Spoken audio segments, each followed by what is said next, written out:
yo creo que se va hacia un mundo mucho más agresivo y mucho más belicista. Yo soy bastante optimista en relación a América Latina, en primer lugar porque es una zona de paz. El pueblo bolivariano está al mando de un gobierno revolucionario, socialista, antiimperialista. Si queremos patria y vida, vámonos por la vía socialista.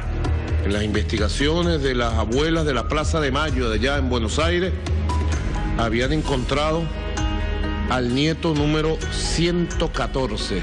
Mi nombre es Estela y soy abuela de Plaza de Mayo. Estoy buscando un nietito que tengo desaparecido.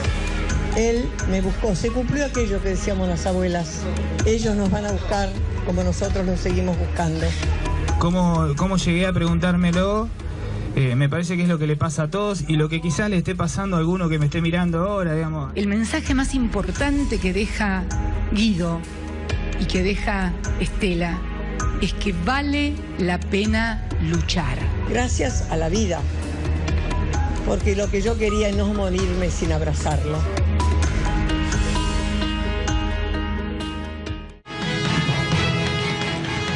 Bienvenidos. Los estoy saludando desde Caracas. Es una gran emoción para quien les habla decirles desde Caracas. Cuando uno se integra a una gran cadena internacional, generalmente se queda afuera del sitio donde todo se produce. Estar en Buenos Aires y decir Telesur, uno puede tener mucha calidez en el espíritu, pero no es lo mismo que estar en este lugar, con los profesionales de Telesur, con quienes manejan sus cámaras, con quienes nos están ayudando permanentemente, con los profesionales que hacen durante las 24 horas cada día Telesur. Es muy grato saber cómo es la entrada de Telesur, así con sus banderas, con su edificio impresionante, con sus pisos donde se construye todo lo que tiene que ver con el mundo de la información y de la comunicación. Hoy soy mucho más parte de Telesur y me siento particularmente muy feliz, muy agradecido a la vida por estar en este lugar que me permite, desde esta capital de la televisión, particularmente de América Latina, estar en contacto con todos ustedes. ¿Con qué programa nos vamos a poner en marcha hoy? Vamos a imaginar un lago en el que tiramos una piedra y empiezan a darse los círculos concéntricos. El primer círculo tiene que ver con Venezuela. Vamos a conversar con la jefa de gobierno del Distrito Capital, es decir, Caracas y Gran Caracas, Jacqueline Faría, para interiorizarnos un poco más de todo lo que sucede hoy día en Venezuela, en un año tan especial como ha sido este. En el segundo círculo vamos a ubicar América Latina, vamos a hablar de temas tan de nuestra América de hoy como por ejemplo los fondos buitres. Y después hay un tercer círculo que tiene que ver con el mundo, Gaza, Ucrania, imágenes que ya les adelantamos en la presentación. Y por último hay un círculo que tiene que ver con algo que decía el presidente venezolano Nicolás Maduro, algo que se refiere a un verdadero milagro que ha ocurrido en la Argentina, pero tiene que ver profundamente con toda nuestra América. Desde Caracas entonces, y con mucho orgullo y mucho bienestar espiritual, presentamos hoy Voces de Cambio.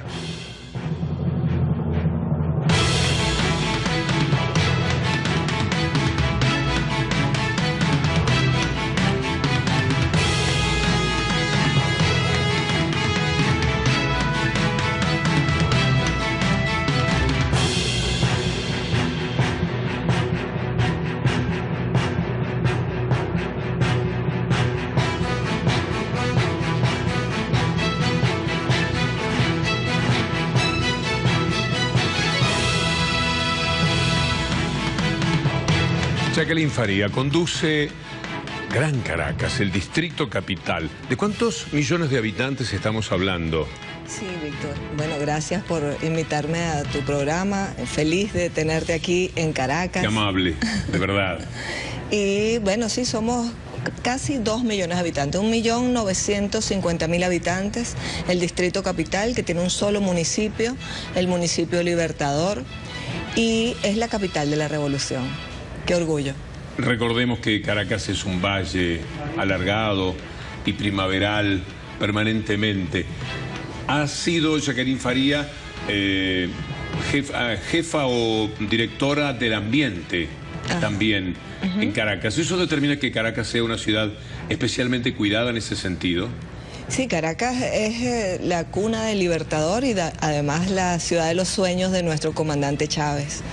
Él la mimó realmente. Un llanero que se vino a Caracas y aprendió a sobrevivir en Caracas, porque Caracas era un sitio donde se lograba sobrevivir a duras penas. Gracias a la Revolución Bolivariana y a ese amor del comandante Chávez por la capital de la revolución, bueno, cambió para siempre. Caracas ahora es una ciudad en construcción permanente, no solamente de sus edificaciones, sino de su vivir viviendo. O sea, el comandante Chávez nos mostró el orgullo de vivir en la capital, el orgullo de ser venezolanos y venezolanas, el orgullo... Es algo extraordinario lo que sucede en cualquier país. Siempre la capital es un motivo de orgullo para quien no vive en la capital. Es el emblema del país muchas veces, ¿verdad? Así es, y así era en Caracas. O sea, todo el mundo hablaba de la capital, me quiero ir a la capital. Y los que vivían en la capital se sentían ahogados y maltratados. Es solo en este proceso de transformación, de crecimiento, de orgullo y de identidad caraqueña que nos hemos venido reconciliando con la ciudad. Ha sido un proceso muy hermoso, muy difícil y muy hermoso. ¿Un crecimiento armónico ha sido? Por ejemplo, temas que usted conoce muy bien también, como el del agua, por ejemplo. ¿En ese crecimiento ha sido satisfactorio la evolución? Sí, nosotros podemos decir en Caracas tenemos una cobertura de agua del 98% de toda la ciudad.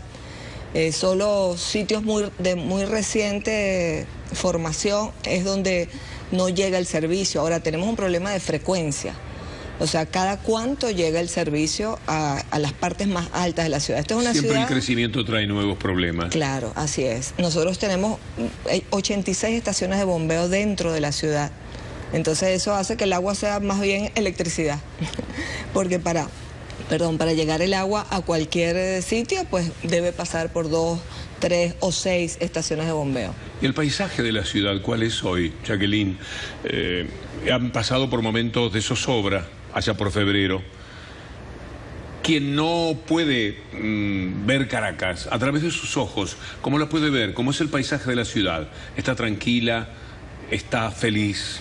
Es una ciudad feliz, una ciudad llena de cultura, de recreación, de espacios para el encuentro, para la vida, de política.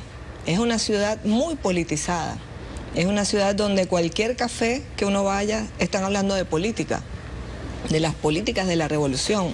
Unos hablan para bien, la mayoría, otros para mal, la critican, pero es tema de conversación. Pero de verdad pueden hablar, porque no en todos lados sucede que se pueda hablar hoy día de política. Aquí se puede hablar y mucho. Es uno de los temas preferidos de conversación de nuestro caraqueño y de las personas que nos visitan. ¿Qué dicen de un lado y de otro? Bueno, por un lado hay un reconocimiento de todos los avances, de todo lo que venimos haciendo, un reconocimiento y un anotarse. Quiero estar en eso, quiero participar, quiero disfrutar de todos los logros de la revolución, que son muchos, muchos, muchos a nivel nacional, y en Caracas podemos exhibirlos todos. O por otro lado es la tarea de criticar.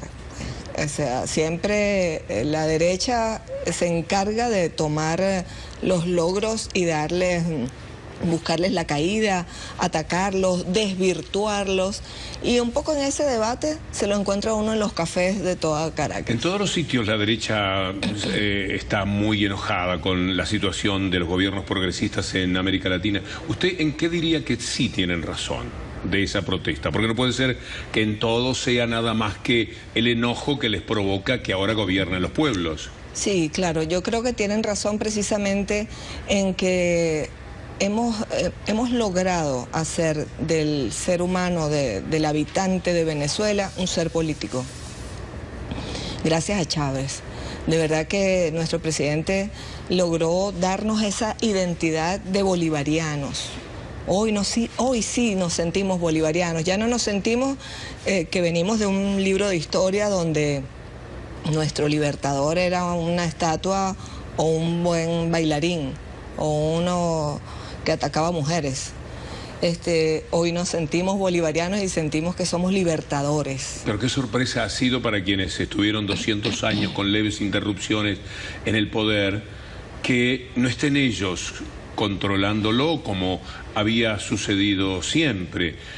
Y entonces seguramente encuentran en el nuevo habitante de Venezuela, y no solamente el de Caracas, una persona distinta. Había una cierta mansedumbre en América, no solo en Venezuela, de los pueblos que veían la democracia como algo muy bajo el control de sectores dominantes.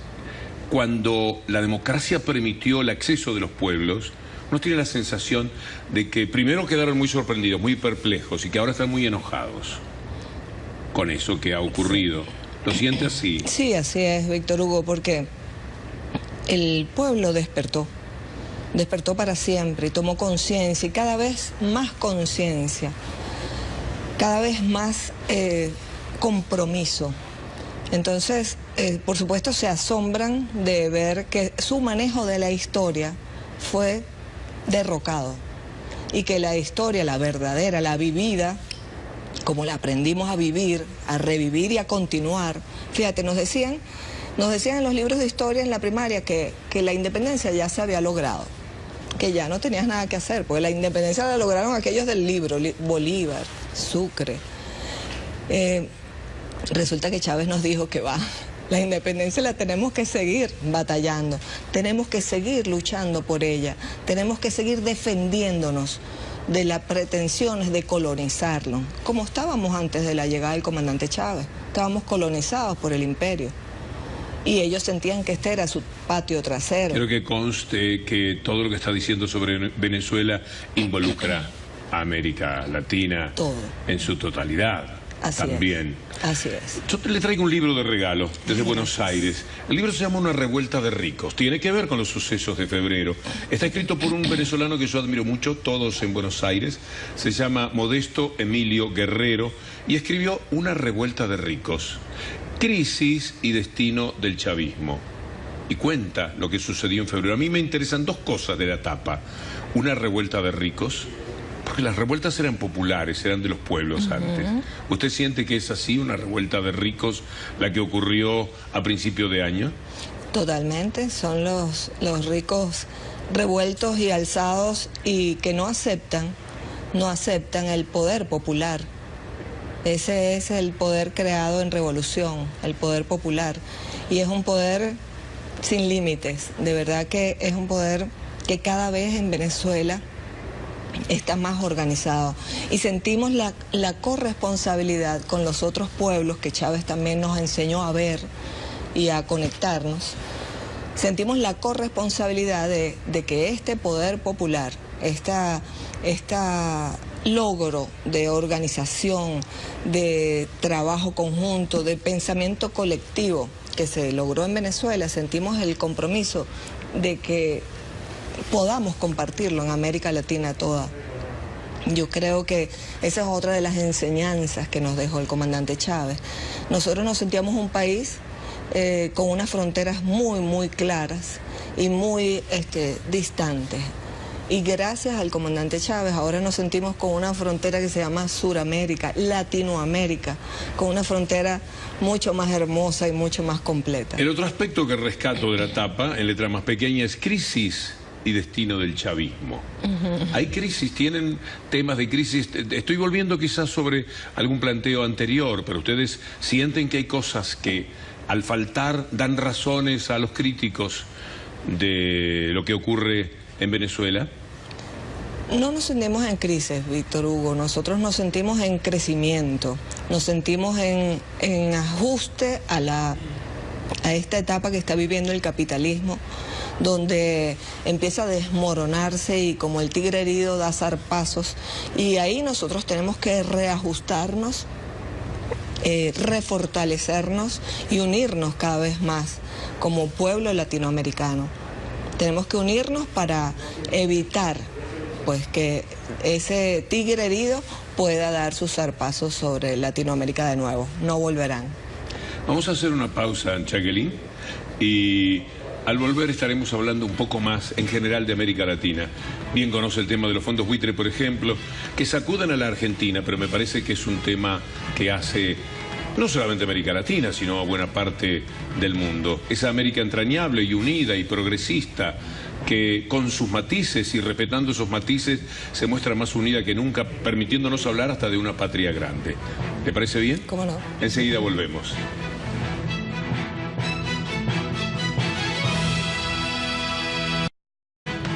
Jacqueline Faría nos acompaña aquí en la ciudad de Caracas, en su ciudad de Caracas. ¿Nació aquí? No, vengo del interior de la República y me gradué aquí, todos los años de estudio fueron acá. ¿La designó Chávez? Sí. ¿Y la ratificó Nicolás Maduro? Sí. Y ha sido ministra de Ambiente y, ¿cómo se llama la responsabilidad que tuvo en torno al agua? Ministra de Ambiente, y antes presidenta de Hidrocapital, que es la empresa que le da agua a la región. Muy jovencita empezó en la tarea pública, porque su primer cargo ha sido en el 99, ¿verdad? Sí, con Chávez. Cuando se ponía en marcha Chávez, todo. Se ponía en marcha todo. Sí, y de alguna manera también para América. Hablaba usted de lo que es la independencia todavía no totalmente formalizada de los grandes poderes. Y yo creo que América Latina siempre tiene esas trabas que en lo económico, el gran dominio de los poderes internacionales ejerce sobre estas regiones. ¿Cómo entiende toda esta lucha de la Argentina sobre los fondos buitre? Sí, es la libertad económica que nosotros venimos bregando en toda Latinoamérica, como pueblos que fuimos subyugados por el capital y que pues nos estamos desembarazando de todos esos compromisos asumidos en el pasado. Ya nos hemos liberado del Fondo Monetario, nos hemos liberado de toda esa apremios con el capital. Los fondos buitre, qué nombre tan terrible, ¿no? Han sido para pero la es lo que Argentina. son, ¿eh? Sí, son buitres. Pocas veces un nombre dice tanto. Dice tanto y tan bien. Porque en el análisis que uno puede hacer de ellos, lo que hacen en el mundo son estragos, son aprovechamiento de situaciones. Porque en América Latina hay todavía una cierta fortaleza, pero en África, por ejemplo, han hecho cualquier estropicio. Así que son verdaderamente fondos buitre. Y son, creo, lo que uno ve de ese poder económico que se lleva todo por delante, que no tiene principios, no tienen alma. Y contra eso se lucha. No tienen alma, es que son hechos pareciera por máquinas, pero no, el imperio tiene esas herramientas, ¿verdad? Para al que está a punto de morir, ofrecerle la salvación, pero quitarle el alma. Pero fíjese lo que ha ocurrido, Jacqueline. Venezuela en estos años ha sido una punta de lanza fenomenal en la lucha en el mundo, en el posicionamiento de nuestra América Latina. Y ahora el mundo también mira especialmente a la Argentina, mira lo que está ocurriendo en Bolivia, el ejemplo que está dando Evo Morales. Está pendiente el mundo de las elecciones en Brasil para ver si Dilma ratifica la continuidad en el gobierno. El mundo mira lo que pasa en torno a los fondos buitre como una posibilidad, como una amenaza para todos, pero también como una posibilidad. Muy interesante lo que ha ocurrido con nuestra América. Hemos salido de aquel papel tan pasivo. Sí, y hemos comprendido la necesidad de la unidad, de ahí la creación de todas estas organizaciones, la UNASUR, la CELAC y el nuevo Mercosur. Y esas organizaciones tienen que potenciar esa unidad y darnos la fortaleza necesaria para deslastrarnos de esos fondos buitre y unirnos incluso hasta en la defensa de esas herramientas y crear nuestras propias herramientas. Ya lo decía nuestro presidente Chávez, el Banco del Sur. Es allí donde tenemos que ir, es allí. Ha sido reflotado, ¿eh? Así es, y tenemos que, esa es nuestra herramienta para las economías de Latinoamérica. Tenemos que nosotros también ser una posibilidad para ese sur africano. Nosotros debemos ser una posibilidad para ellos. Pensemos por un momento en lo que hubiera sido haberle dicho sí al ALCA, en vez de decirle no y construir todo lo demás que se ha hecho posible ahora, ¿no? Pero veamos lo que pasó en Colombia con el ALCA, con el sí que le dieron al ALCA. ¿Qué lectura hace usted? ¿Qué ha pasado allí? Bueno, fíjate cómo está ahorita Colombia tratando de buscar desesperadamente el mercado venezolano, porque sus productos, bueno, están totalmente devaluados y vivir en Colombia cada vez se hace más difícil. Nosotros, pues, por supuesto, estamos pasando por un momento económico mundial que afecta mucho la economía en Venezuela, pero nosotros vamos a salir de este momento crítico, vamos a salir con la unidad de Latinoamérica. Yo no quiero pasar el momento de decirte la admiración tan grande que sentimos por Argentina. Cómo Argentina salió de ese momento crítico tan terrible con el gobierno de Kirchner, con el gobierno de Cristina. Y hoy es una economía que va a poder defenderse también de esa mala jugada de los fondos buitres. Va a poder, y además tiene un pueblo amoroso, un pueblo que reconoce los esfuerzos que se han hecho viniendo de ese subsuelo económico donde estuvo. Cuando se respira un sentido soberano, desde los países se respira mejor. A mí me da la sensación de que hay algo grato en cada integrante del colectivo de nuestros países, que se siente mejor cuando los gobiernos se plantan un poco frente a ese poder, ¿no? Así es, se siente orgullo, se siente identidad, se siente de verdad el amor por ser latinoamericanos. Yo siento que eso ha cundido, realmente ha cundido ese reconocimiento. Y hay una fortaleza de la democracia en todo eso, porque cuando se eligen gobiernos y después vienen de afuera y le dicen qué es lo que hay que hacer, y el ciudadano, el que lo advierte, por lo menos el que está lúcido, siente que lo llevan por delante, que lo llevan de las narinas, que no es así como quiere el mundo, ¿verdad? Y esto sucedió hasta no hace muchos años en nuestra América Latina. Venía un señor del Fondo Monetario Internacional, decía tienen que hacer esto y lo otro, tomaba su maletín, se iba y ahí terminaba la responsabilidad del gobierno de cada país, me parece. Sí, y entre las cosas que decían, tienen que hacer esto y esto, tienen que generar hambre, tienen que generar desempleo, tienen que generar desesperación y tienen que crear una élite que aplaste permanentemente a la gente, que no los deje sentir. Fíjate, un ejemplo que te voy a dar, Víctor Hugo, en Venezuela. En Venezuela nadie creía ya, antes del 99, que podía tener una vivienda. Yo me gradué en el 84. Para mí no era posible tener una vivienda.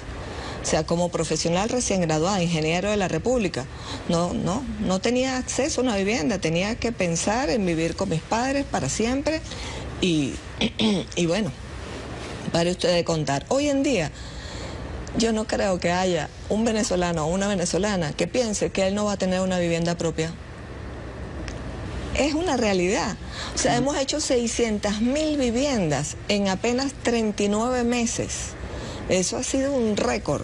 Es lo que nuestro presidente llamó la gran misión Vivienda Venezuela. Es que cuando esos poderes económicos internacionales andaban por América, por lo menos en América, venían y decían, dame el petróleo.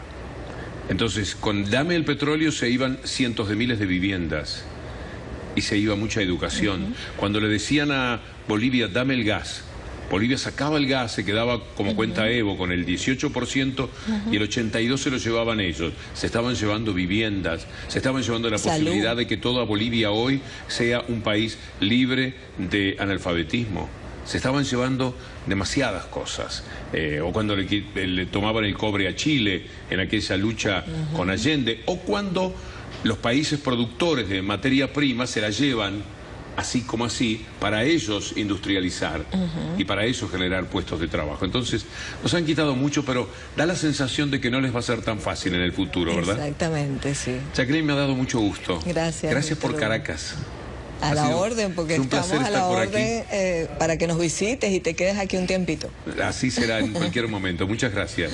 Gracias, amigos, hacemos una pausa. Gracias, Jacqueline. Y al retornar vamos a echarle un vistazo al mundo, a ese mundo convulsionado que también tiene que ver con esos intereses económicos que permanentemente parecen estar rigiéndolo. Porque donde hay conflagraciones, donde tenemos guerras, donde tenemos muerte, también hay intereses económicos, de los mismos que han andado tanto tiempo por aquí, por América. Enseguida volvemos. الأشهر بتمر وجبريل عم بكبر وبصير حساس أكثر للعالم اللي حواليه.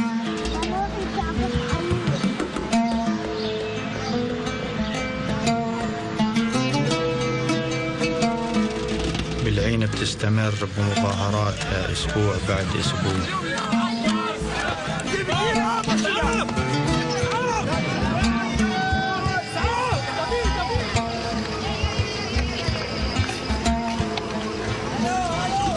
بيشوف ناس بيعرفهم بيتم اعتقالهم بدون ما يفهم ليش.